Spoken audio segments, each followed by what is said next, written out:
Hello and welcome to another episode of the Working Conversations podcast, where we talk all things leadership, business communication, and trends in organizational life. I'm your host, Dr. Janel Anderson. In the ever-evolving landscape of modern work culture, companies are constantly seeking new ways to attract and retain top talent. From competitive salaries to flexible schedules, employers have long understood the importance of offering enticing perks and benefits to stay ahead of the curve. However, in recent years, there has been a noticeable shift towards a more extravagant approach. Office peacocking, which you can think of as the workplace amenities arms race. With an increasing emphasis on returning to the office, which we talk about regularly here on this podcast, some companies are pulling out all the stops to make their physical office spaces more attractive and enticing. So what exactly is office peacocking? It's the phenomenon where companies compete to outdo each other in providing lavish perks and amenities to their employees. Picture this: gourmet coffee bars, fully stocked snack stations, on-site gyms, and nap pods. Some companies have even gone as far as installing rooftop gardens, indoor slides, pet-friendly policies, and all the like to create a more appealing work environment.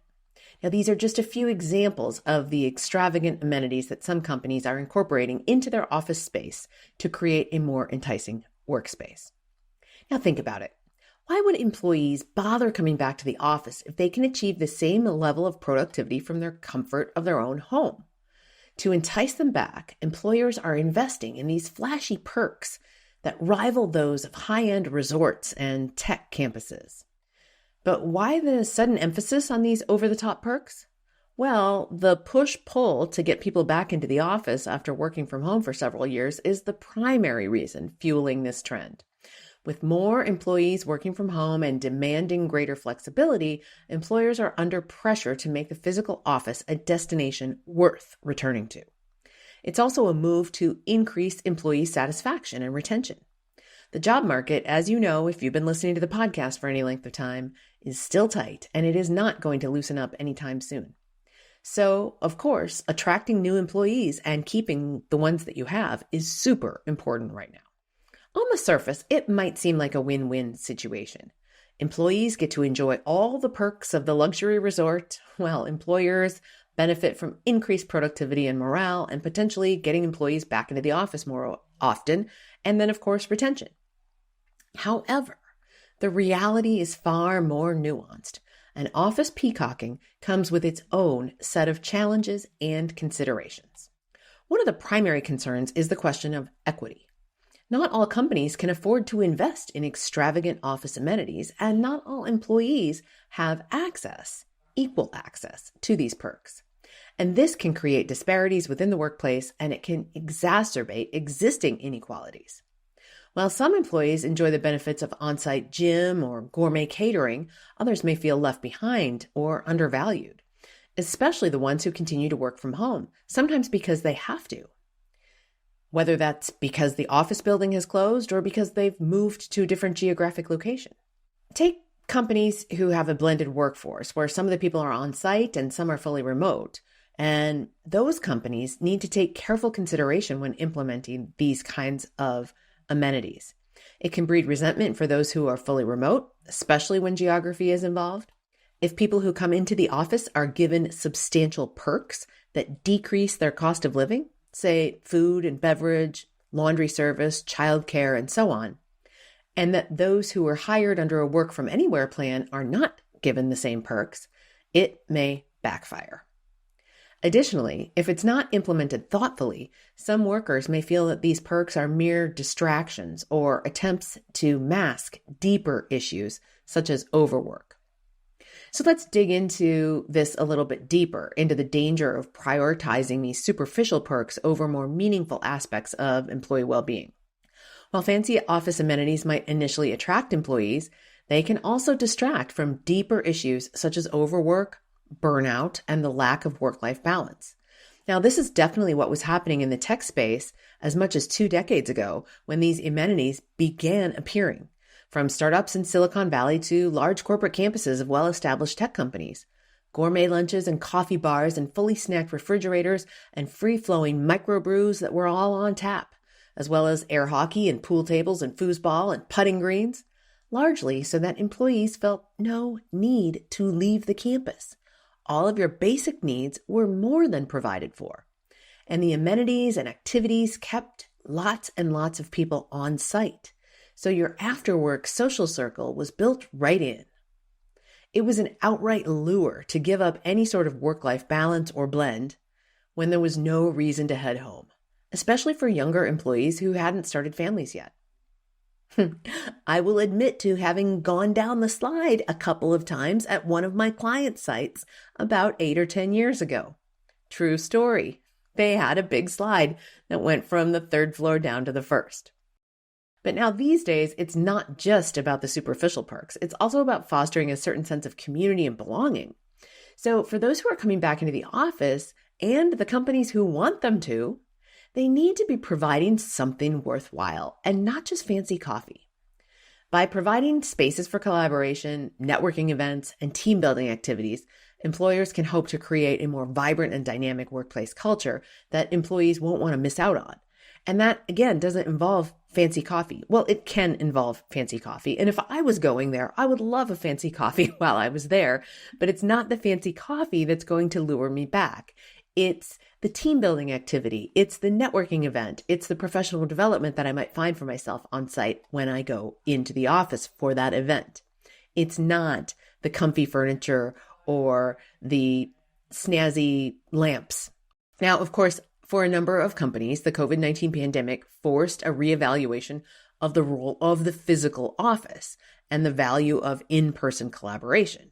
Because as we all know, office space has historically been expensive. It's now on the decline because so many people are leaving the office. But with many employees now accustomed to remote work and flexible schedules, the allure of flashy office perks may not be as compelling as it once was. So this is part of the reason that some companies are trying so hard at this. As companies embrace hybrid work models and they adapt to the changing needs of their workforce, the focus is shifting towards creating flexible and adaptable spaces that support both in-person and remote collaboration. In some cases, office perks are relevant and helpful and useful in getting people back into the office. When thoughtfully implemented, perks and amenities can play a valuable role in fostering a positive and productive work environment. They can enhance employee satisfaction, they can boost morale, they can promote a sense of belonging and camaraderie. However, it is essential for companies to strike a balance between offering attractive perks and addressing the underlying factors that contribute to employee well-being and engagement. So what does the future hold for office peacocking and the amenities arms race? Well, as we navigate this post-pandemic landscape, it's clear that the definition of a desirable workplace continually evolves. In fact, what was desirable 6 months ago is probably not what you're currently desiring. It is a moving target. And while flashy perks and amenities might still have some place in the overall equation, the most successful companies will be those that prioritize flexibility, inclusivity, and purpose-driven work. Now, can they do that while also offering a delicious cup of coffee and a comfortable, cool place to sit and hang out and collaborate with your coworkers? Absolutely. It's about finding the balance. Ultimately, office peacocking is not just about creating a more appealing work environment. It's about fostering a culture of respect, support, and empowerment. By investing in the well-being and the development of their employees, companies can create workplaces that are not only attractive, but are also meaningful and fulfilling. And that might mean having nap pods and prayer rooms and meditation spaces and yoga studios. Absolutely. But it doesn't have to mean that. It really must take into consideration the employee base and what the organization is up to, writ large. The companies who get it right by offering amenities tailored to their employees' needs and desires, as well as to the work they are doing, well, they will have a distinct advantage over the ones who are merely throwing money at lavish perks that don't connect with their employee base or the mission of their organization. So if your company is considering adding some of those lavish perks in an effort to lure people back to the office, I will warn you.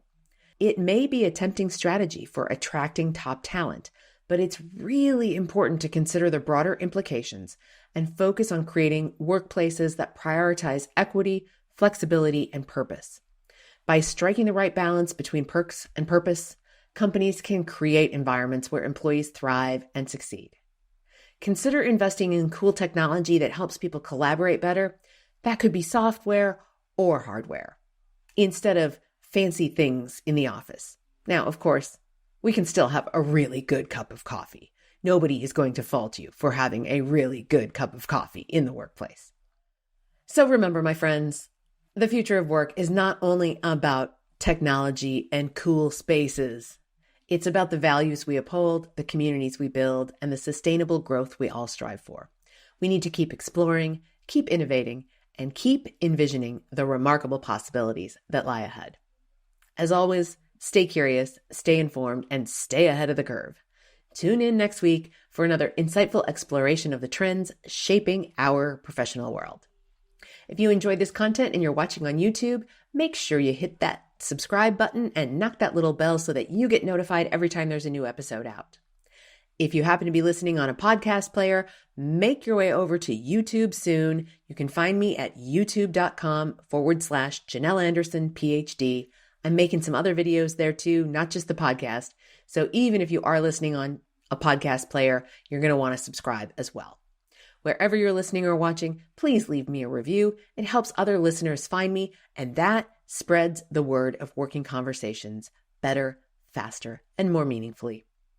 Until next time, my friends, be well.